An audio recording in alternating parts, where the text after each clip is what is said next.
નમસ્કાર વિદ્યાર્થી મિત્રો, સરસ્વતી શાળા સંકુલમાં ફરીવાર આપણે એકવાર ઓનલાઈન વિડિયો લેક્ચરમાં મળીએ છીએ. અગાઉ ઓફલાઈન લેક્ચરની અંદર આપણે જુદા જુદા પ્રકારના જે કુદરતી સંસાધનો છે, ખનિજો છે, એના વિશે અભ્યાસ કરેલો. આજે આપણે પ્રકરણ 13 ની અંદર માનવ સંસાધન વિશે અભ્યાસ કરવાનો છે. માનવીએ જુદા જુદા પ્રકૃતિના તત્વોનો ઉપયોગ કરીને પોતાનો વિકાસ કર્યો છે. એટલે માણસ છે એ ખુદ સંસાધન છે. સૌથી મોટું સંસાધન એ માણસ ગણી શકાય. જે તે દુનિયાના જે દેશો છે એ દેશોની અંદર વસ્તી જ સૌથી મોટું સંસાધન છે. કારણ કે કુદરતી સંપત્તિનો ઉપયોગ એ માણસ જ કરે છે. એટલે શિક્ષિત, કેળવાયેલી, બુદ્ધિશાળી વસ્તી જે તે દેશમાં હોય એ દેશ કુદરતી સંપત્તિનો એ વિકાસ કરી શકે છે, પોતાની જરૂરિયાતો એ સંતોષી શકે છે.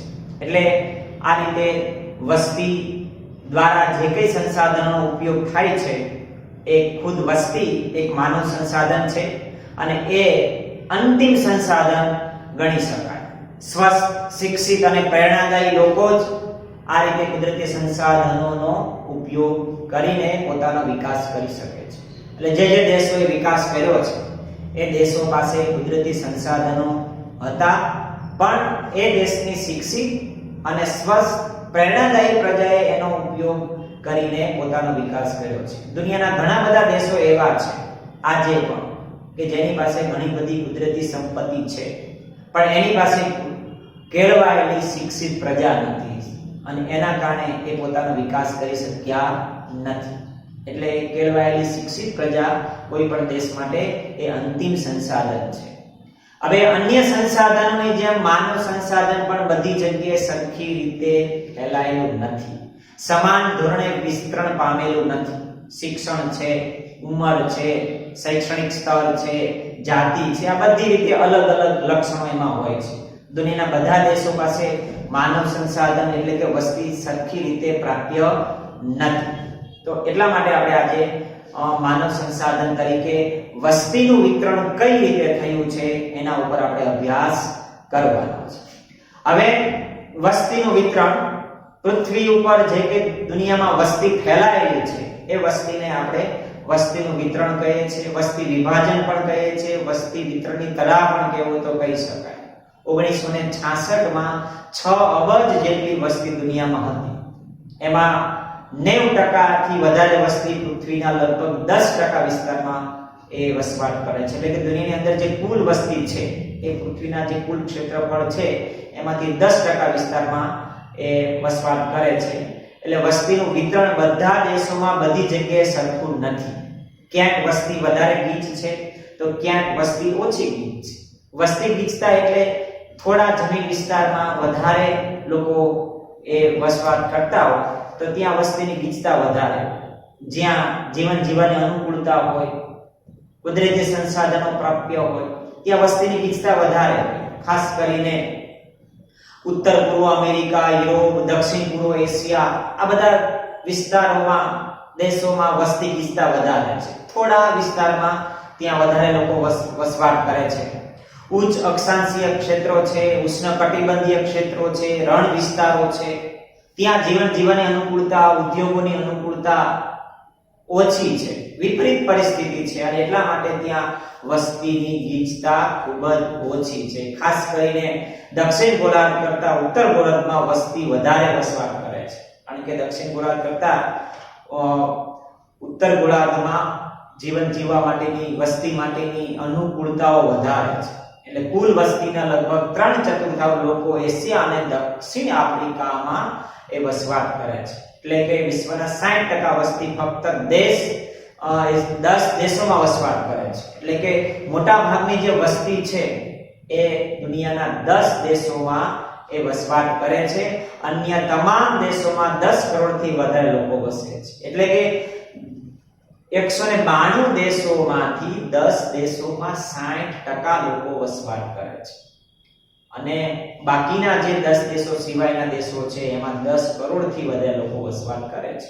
એટલે કે જ્યાં વસ્તી માટે, જીવન જીવવા માટે, ઉદ્યોગો માટે, ખેતી માટે, વાહન વ્યવહાર માટે માનવીને ટૂંકમાં રહેવા માટે જે અનુકૂળતા છે ત્યાં વસ્તી ગીચતા વધારે હોય છે. એટલે આ રીતે દુનિયાના દેશોમાં બધી જગ્યાએ વસ્તીનું વિતરણ સમાન થયું નથી. હવે આપણે જોવાનું છે વસ્તી ગીચતા. વસ્તી ગીચતા એટલે શું?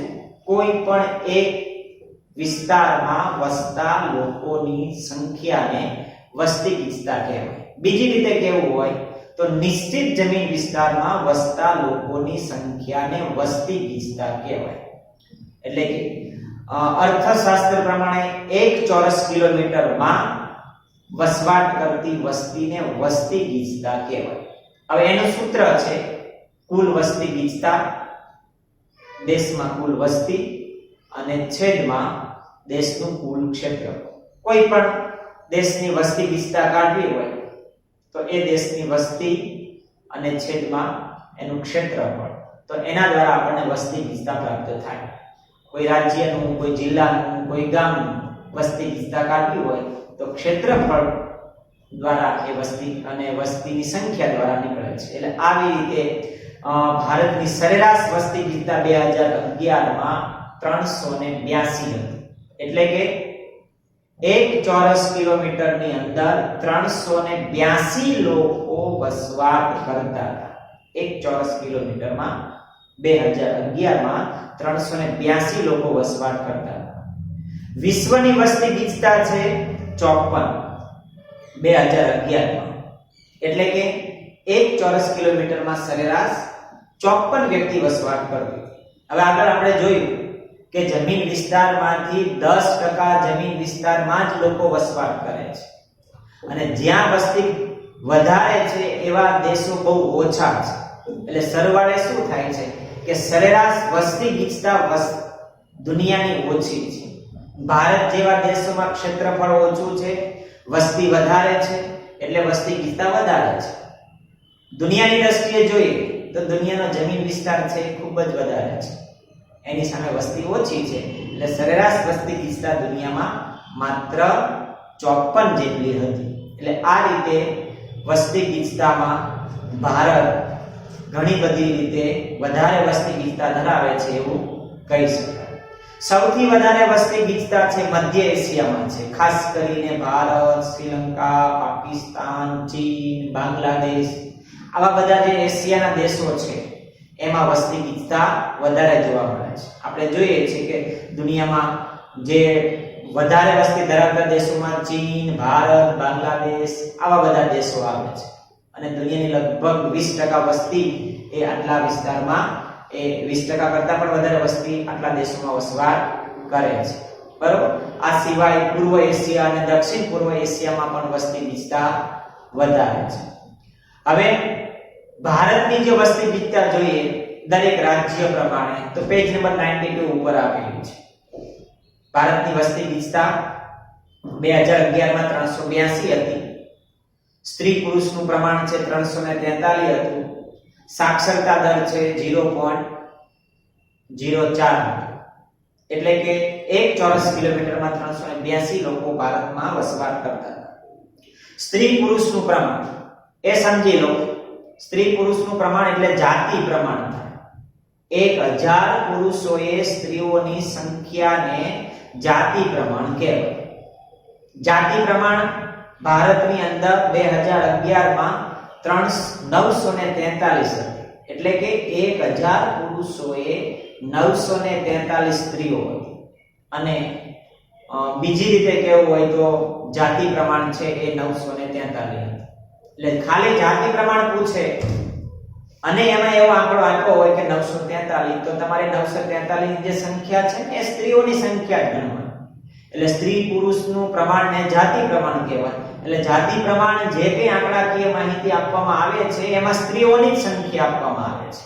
આ વ્યાખ્યા યાદ રાખજો. 1000 પુરુષોએ સ્ત્રીઓની સંખ્યાને જાતિ પ્રમાણ કહેવાય. હવે આપણે વસ્તી ગીચતા, જાતિ પ્રમાણ અને સાક્ષરતા. સાક્ષરતા એટલે એક વ્યક્તિને કોઈ પણ એક ભાષા કે લખતા વાંચતા આવડતું હોય તો એને સાક્ષર કહેવાય. અર્થશાસ્ત્રમાં યાદ રાખજો. અર્થશાસ્ત્રમાં કોઈ પણ વ્યક્તિને એક ભાષા લખતા કે વાંચતા આવડતું હોય તો એ વ્યક્તિને સાક્ષર કહેવાય. હવે ભારતમાં 2011માં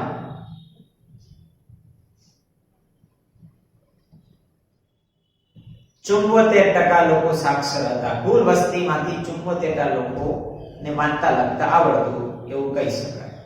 હવે આપણે દરેક દેશવાદ પ્રમાણે જોઈએ. વસ્તી ગીચતા, સ્ત્રી પુરુષનું પ્રમાણ અને સાક્ષરતા.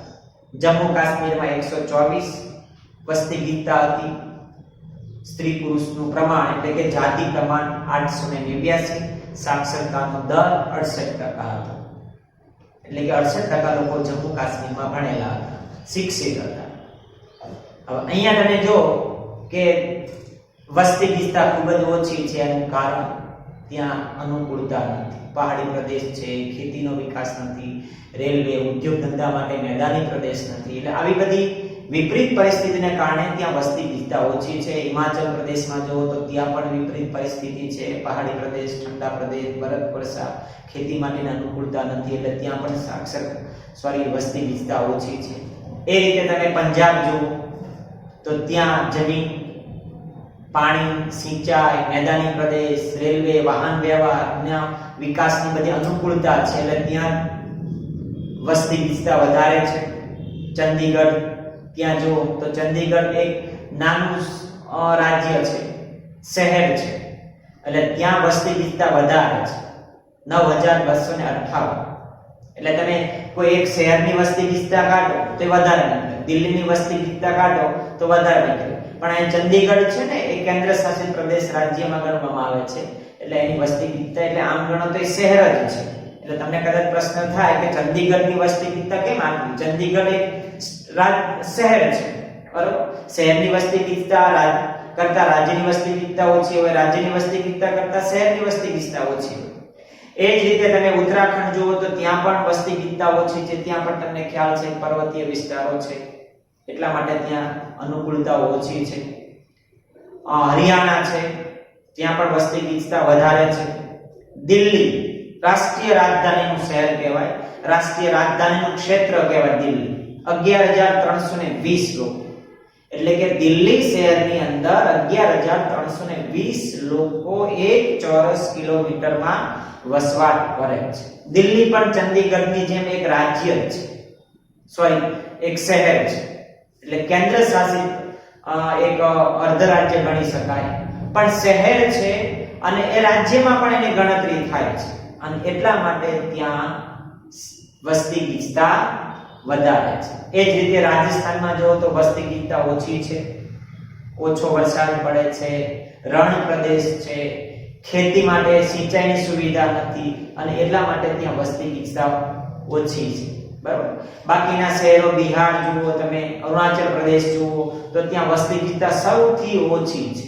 મોટે ભાગે ઘણી બધી વિપરીત પરિસ્થિતિમાં લોકો ત્યાં રહેતા હોય. અરુણાચલ પ્રદેશમાં જુઓ તો મોટા ભાગનો વિસ્તાર પહાડી પ્રદેશ છે. એટલે ત્યાં લગભગ જીવન જીવવાની અનુકૂળતા નથી. એક માનવ સહજ છે કે જ્યાં જીવન જીવવાની અનુકૂળતા વધારે હોય ત્યાં વસ્તી ગીચતા વધારે હોય છે. એ જ રીતે મિઝોરમ જુઓ, મેઘાલય જુઓ, આ બધા જે પહાડી પ્રદેશ છે, છત્તીસગઢ જુઓ તો ત્યાં વસ્તી ગીચતા ઓછી છે. દીવ દમણ જેવા જે વિસ્તારો છે, વિકસિત વિસ્તારો છે, ત્યાં જીવન જીવવાની, ઉદ્યોગોની, ખેતીની અનુકૂળતા વધારે છે, ત્યાં પછી વસ્તી ગીચતા વધારે છે. લક્ષદ્વીપ છે, પોંડિચેરી છે, આ બધા નાના રાજ્યો છે, એની અંદર શહેરો પણ વધારે છે નજીક અને એટલા માટે ત્યાં વસ્તી ગીચતા વધારે જોવા મળે છે. એટલે આવી રીતે કુદરતી અનુકૂળતા ન હોય તેવા વિસ્તારોમાં વસ્તી ગીચતા ઓછી હોય છે. જ્યાં કુદરતી સંસાધનો હોય, મેદાની પ્રદેશ હોય, જીવન જીવવાની અનુકૂળતા હોય, ઉદ્યોગોના વિકાસ માટેની અનુકૂળતા હોય તેવા વિસ્તારોમાં વસ્તીની ગીચતા ઓછી જોવા મળે છે. એ જ રીતે સ્ત્રી પુરુષનું પ્રમાણ સૌથી વધારે જાતિ પ્રમાણ એટલે કે 1000 પુરુષોએ સ્ત્રીઓની સંખ્યા સૌથી વધારે રાજ્ય પ્રમાણે જોઈએ તો કેરળમાં છે. 1000 પુરુષોએ 1084 સ્ત્રીઓ છે. એટલે જાતિ પ્રમાણ છે કેરળમાં પુરુષોની તરફેણમાં નથી, સ્ત્રીઓની તરફેણમાં છે. કેરળ સિવાય બધા જ રાજ્યોમાં જાતિ પ્રમાણ છે એ પુરુષોની તરફેણમાં છે. પુરુષોની તરફેણમાં એટલે કે 1000 પુરુષોએ, દાખલા તરીકે આપણે કેરળમાં તામિલનાડુમાં જોઈએ તો 996 સ્ત્રીઓ છે, એટલે કે પુરુષોની સંખ્યા સ્ત્રીઓ કરતા વધારે છે. એટલે કે પુરુષોની તરફેણમાં જાતિ પ્રમાણ એમાં છે. કેરળ એકમાત્ર એક રાજ્ય એવું છે કે જ્યાં પુરુષોની સ્ત્રીઓની તરફેણમાં જાતિ પ્રમાણ છે. 1000 પુરુષોએ સ્ત્રીઓની સંખ્યા 1084 છે. એટલે આ એક રાજ્ય યાદ રાખવાનું છે. એ જ રીતે સાક્ષરતા જુઓ તો સૌથી વધારે સાક્ષરતા છે 93.91%. કુલ વસ્તીમાંથી 93.91% એટલે કે લગભગ 94% લોકો ભણેલા છે. એટલે સૌથી વધારે સાક્ષરતાનું પ્રમાણ કેરળમાં છે. જાતિ પ્રમાણ એટલે કે પુરુષોની તુલનાએ સ્ત્રીઓનું સૌથી વધારે પ્રમાણ પણ કેરળમાં જોવા મળે છે. આ રીતે ભારતની અંદર વસ્તી ગીચતા, સાક્ષરતા અને જાતિ પ્રમાણ બધા રાજ્યોમાં સરખી રીતે જોવા મળતું નથી. એટલે વસ્તીનું વિતરણ દુનિયામાં સરખું નથી. સાથે સાથે ભારતમાં પણ દરેક રાજ્યમાં વસ્તીનું વિતરણ સરખું નથી.